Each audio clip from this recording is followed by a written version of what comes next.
Do you recall her? Take a deep breath before pressing play because Elizabeth and Carr's present appearance will move and astound you, and you'll want to see it alone. Elizabeth Anne Carr, the world's first IVF baby, was born in 1986, long before most of us knew what we were doing. But now, where is she? By the time it's all over, you will see how important her experience is outside of the clinic. These one-of-a-kind, never-before-seen photos depict a woman whose life is more convoluted than that headline. At the beginning of our story, Elizabeth, 37, and her two young children are strolling hand in hand through a park in Philadelphia.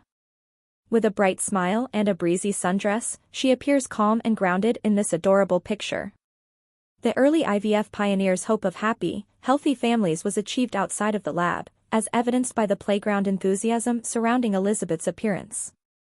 Behind her, autumn leaves spin in the chilly air, symbolizing the life cycles she has come to symbolize.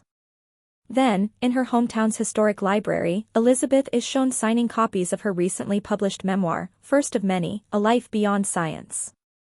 This unposed photo shows her sitting at a big wood table with a pen in hand, turning books while admirers gather.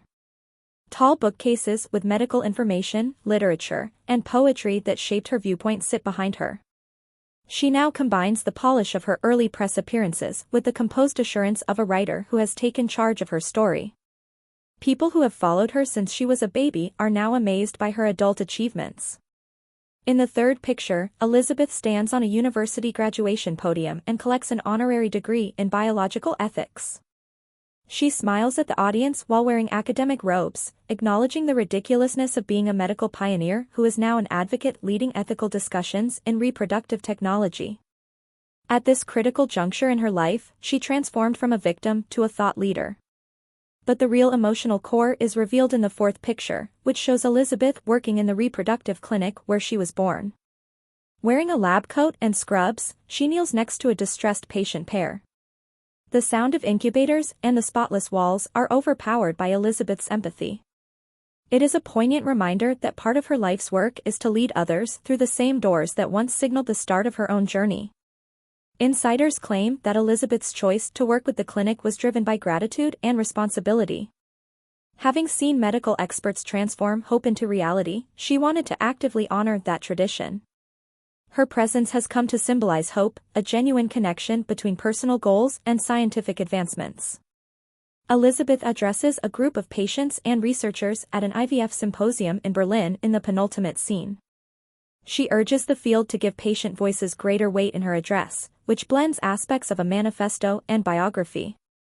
Her amazing appearance reflects the courage of someone who made history on the lab table. Instead of being a topic, she now commands attention as a visionary. The pivotal moment has finally arrived. Two children skip stones next to Elizabeth Anne Carr as she walks down a beach at nightfall with her memoir tucked under one arm.